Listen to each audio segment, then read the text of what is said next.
Bismillahirrahmanirrahim. Assalamualaikum warahmatullahi wabarakatuh. Hi everyone, let me introduce myself. My name is Risa Aisyah Rahman from PBI 4D with student number 2611219. So today I want to explain some materials about assessing reading, grammar, writing, speaking, and listening. So without any further ado, let's get started to the first material. The first material is assessing reading. As we know that reading is the most essential skill for success in all educational contexts. Remains a skill of paramount importance as we create assessment of general language ability. The assessment of reading ability does not end with the measurement of comprehension. Jadi yang seperti kita tahu, kalau misalnya kemampuan dalam skill membaca adalah keterampilan yang sangat penting dan dibutuhkan untuk berjalan lancarnya dalam semua bidang pendidikan. Yang mana tujuan dari program assessment reading sendiri ini ialah untuk membantu siswa menjadi fasih dalam membaca dan memahami apa saja sih yang sudah mereka baca. Ada beberapa genre of reading. Yang pertama adalah academic reading. Academic reading sendiri ini biasanya mencakup seperti technical reports, journal articles, essay or papers, textbook, thesis, or dictionary. And the second is job-related reading, like message, letters, emails, memos, and schedule. And the personal readings like newspaper, magazine, greeting cards, receipt, invitation, calendars, or novel. And then they have basic types of reading. And the first one is perceptive reading, yang mana di dalam perceptive reading ini kita harus memperhatikan komponen dari huruf, kata, tanda baca, dan juga simbol grafis lainnya. And the second one is selective reading. Dalam selective reading ini kita harus memastikan pengenalan pembacaan seseorang seperti leksikal, gramatikal, dan biasanya rentang bahasanya itu lebih singkat. Misalnya contoh pada selective reading ini, contoh tugas pada selective reading itu seperti kayak tugas bergambar, tugas menjodohkan gambar atau menjodohkan kata, benar atau salah, multiple choice atau pilihan ganda. And the next is interactive reading. Interactive reading types are stretch of language of several paragraphs to one page or more. Jadi pada tipe interactive reading ini biasanya contoh pengaplikasiannya itu seperti teks, anekdot, narasi, deskripsi pendek maupun kuesioner. Terus juga ada kayak pengumuman, terus atau announcement, atau petunjuk arah, resep, dan juga lain-lain. Dan biasanya mengidentifikasi dari fitur-fitur yang relevan seperti leksikal, simbolik, atau gramatikal. And the last is extensive reading, yang biasanya adalah teks yang lebih dari satu halaman, misalnya seperti artikel, esai, laporan, cerita pendek, maupun buku. The purpose is to tap into a learner's globals on small details. Jadi tujuan dari extensive reading sendiri adalah untuk ngezoom atau untuk ngezoom dan memanfaatkan pahaman global yang mana kita harus memperhatikan detail-detail kecil yang biasanya rentang waktu membacanya itu juga lebih panjang. And the next material is assessing grammar. Grammar is one of the important language that partly assess area on their own or integrated with other knowledge and skill. In assessing grammar, the goal is to assess grammar knowledge, form and meaning, as well as pragmatic knowledge use. Jadi, grammar sendiri ialah tata bahasa yang penting, yang mana grammar dinilai secara terpisah dari pengetahuan lain dan juga keterampilan. They have 5 characteristics to measure communicative grammar.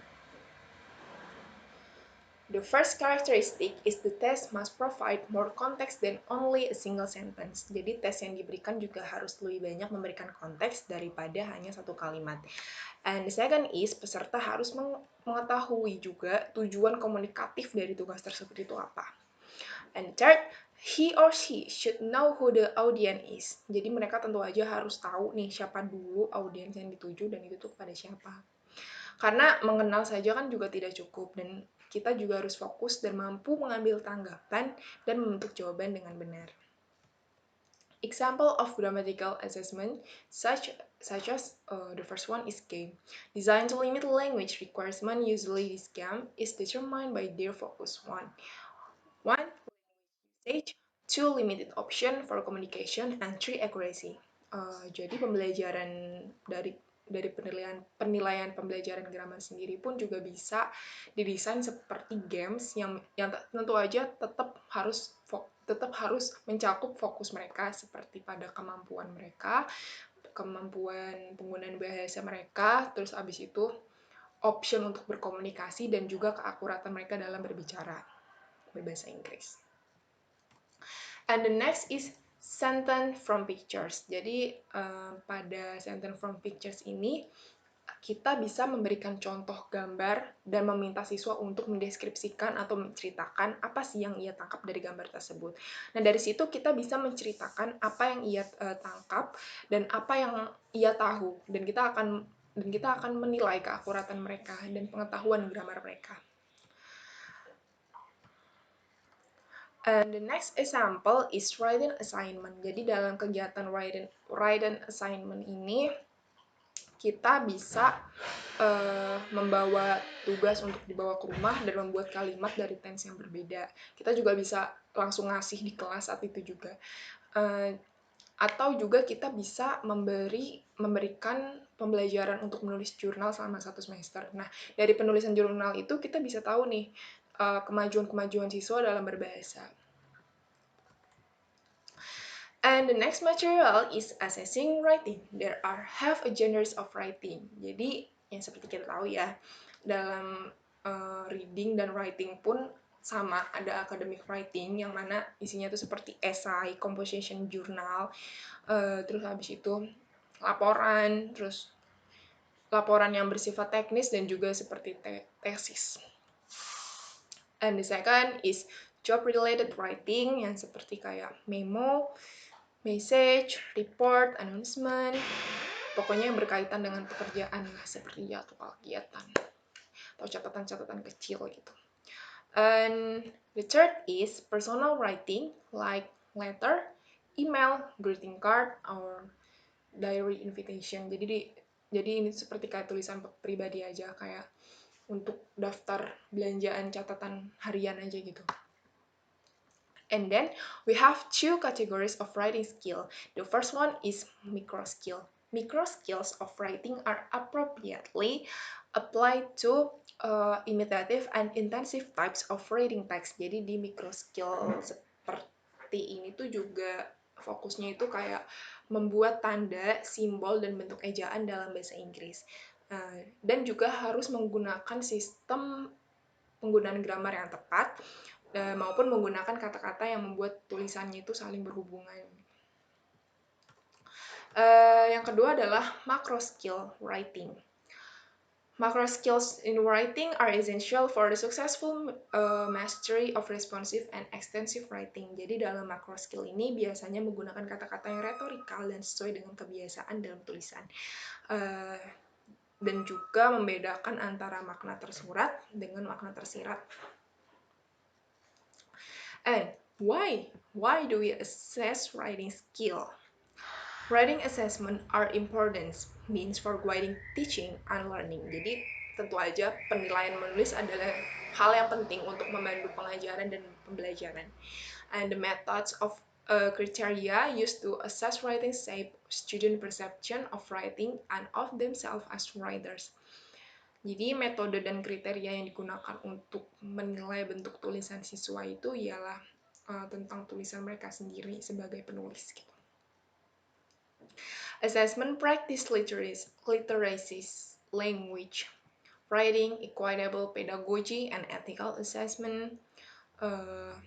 Jadi praktik penilaiannya juga harus didasarkan pada penelitian seperti kayak pembelajaran literasi, bahasa, tulisan, pedagogi, dan juga penilaian-penilaian etis lainnya. Writing is by definition social, in turn, assessing writing is social. And the next material is assessing speaking. A speaking or oral test is defined as the test in which a person is encouraged to speak and then assessed on the basis of that speech. It can be used alone or combined with tests of other skills.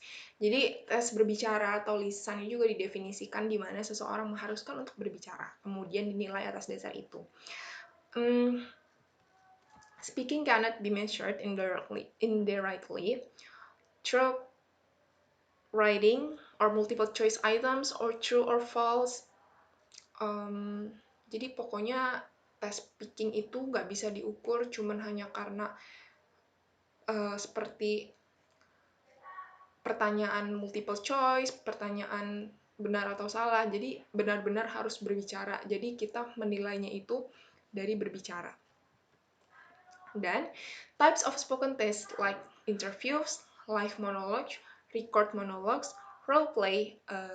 Jadi dalam tipe-tipe pengambilan nilai ini juga seperti kayak ada live monologue atau yang langsung, terus habis itu juga record monologues, jadi di record atau bermain peran, dan juga tugas kolaborasi and discussion atau conversation.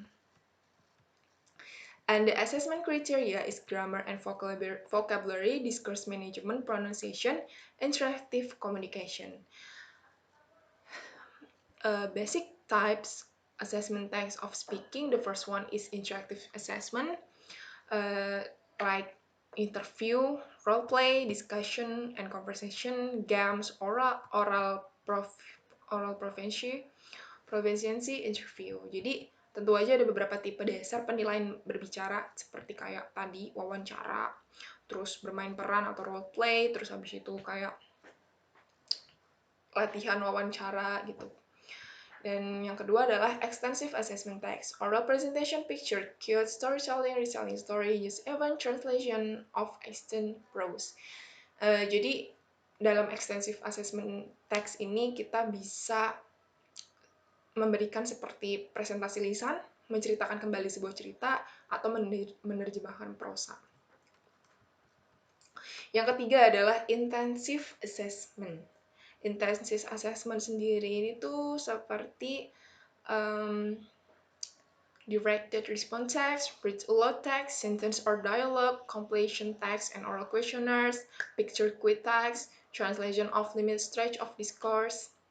And fourth is imitative assessment text, like word repetition text, font pass text. And the fifth is responsive assessment text, question and answer, giving instruction and direction, paraphrasing, test of spoken English, dan juga seperti tanya jawab dalam tes bahasa Inggris lisan. And the last assessing is assessing listening. Skill listening is an active and interactional process in which a listener receives speech, sound, and tries to attach meaning to the spoken words. The listener tries to understand the intended message of the oral text to respond effectively to oral communication. So, from two definitions above, we can conclude that assessing listening is a process of assessment conducted by a teacher. Jadi, bisa kita simpulin lah ya dari kedua tadi, yang mana keterampilan listening ialah di mana proses untuk mendengar dan menerima kata-kata yang sudah terdengar. Dan penilaian yang dilakukan juga adalah untuk mengukur kemampuan dan dalam gimana sih cara mereka mendengarkan, bagaimana cara mereka menerimanya gitu. And there have basic types of listening. Designing appropriate assessment text in listening begins with the specification of objective or criteria. Those objectives may be classified in terms of several types of listening performance. Jadi tujuan dan kriteria dalam mendengarkan itu dapat dibagi menjadi beberapa jenis. Yang pertama ada you recognize speech sounds and hold a temporary imprint of them in short-term memory. Jadi kita harus mengenali dulu nih suara ucapannya terlebih dahulu, harus nanamin dulu di otak kita gimana sounds-nya itu terjadi gitu. And the second is simultaneously determine the type of speech even that is being processed and attend to its context and the content of the message. Kita juga harus tetap memperhatikan nih isi dari konteksnya apa sih yang mau kita dengarkan gitu. The third, use a bottom up and top down to bring a plausible interpretation to the message and assign a literal and intended meaning to the utterance. Dan kita juga harus tetap menetapkan makna yang masuk akal untuk pengucapannya juga gitu. And understanding spoken discord bottom and top down. Okay, I think it's enough from me about assessing. There are 5 assessing: reading, grammar, writing, speaking, and listening. I am apologize if I have a lot mistake. Assalamualaikum warahmatullahi wabarakatuh.